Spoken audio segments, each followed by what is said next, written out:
ئەم پیاوە بەتەمەنە کە ئێستا لەم خانووە وێرانەدا ژیان بەسەر دەبات لە ناوەڕاستی ساڵانی هەفتاکانی سەدەی ڕابردوودا یەکێک بووە لە پیاوە بەناوبانگەکانی عێراق بەتایبەت دوای ئەوەی کە فڕۆکەی دروست کردو لەلایەن ئەحمەد حەسەن بەکری سەرۆککۆماری ئەو کاتی عێراق بەڕەسمی پێشوازی لێکرا. ئەوە بی مدیر ناحیە سعدیە نیزانم چۆن خەبەر سەندن لە قەسر جمهوریەتی بەڵا یەک پیاک خەڵق سعدیە تیارەی دروست کردیە یەک جا بزانین من و براگەم ئیسماعیل لە هێنە و لە قەسر جمهوریە 4 سەیارات لەی ستێشنەکان لە کرۆزەکان ڕەشەکان هاتن ئیمە بردن ڕابەقا مدیر ناحیەت نەترسن ڕێی جمهوریەت تادان نەترسن پەرلەمان نەوەرد ئەبەد هیچ خسەدان نەچێت یە ڕێی جمهوریەت تادان خۆی ناردەمانە شوێندان ئیمە ترسیان منە وەرکەرە بەس هات چی منە لای دانشتیم لە قەسر جمهوری کەلپە لاورد نەرەمان ئیمە کەلپەل فیتەری لە بەرمان بی کەلپە لاورد نەرەمان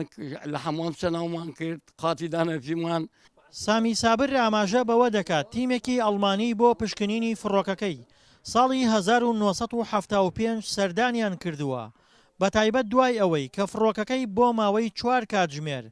بەسەر ئاسمانی ناحیەی سعدیەی پارێزگای دیالەدا سوڕاندووەتەوە. هەروەها سەرۆککۆماری ئەو کاتی عێراقیش دوای پێشوازی لێکردنی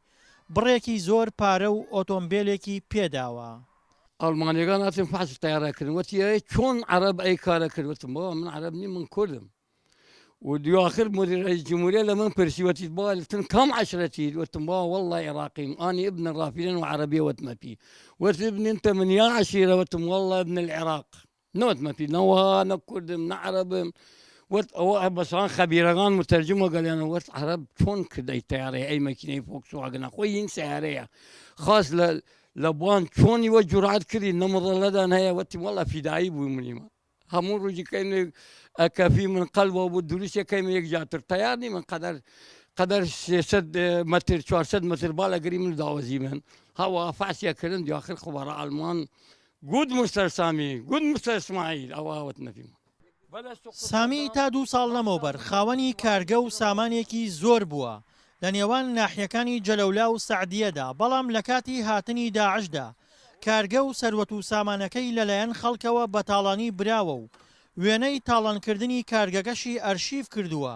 کە خەڵکێکی زۆر سەریان کردووەتە ماڵەکەی. من خۆم شەریکە بووم 3-4 شەغڵم بوو حەفارم بوو یەکەم مقاول من لە خانەقی بووم لە کوردستان ئیشەکەم من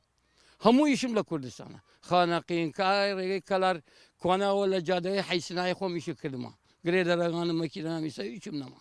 لەو هەموو کارگە و ئۆتۆمبیل و سامانەی کە هەی بووە سامی تەنها 2 حەفارەی لە کارکەوتووی بۆ ماوەتەوە و ئەویش وەک خۆی دەڵێت لەلایەن فەرماندەیەکی پێشمەرگەوە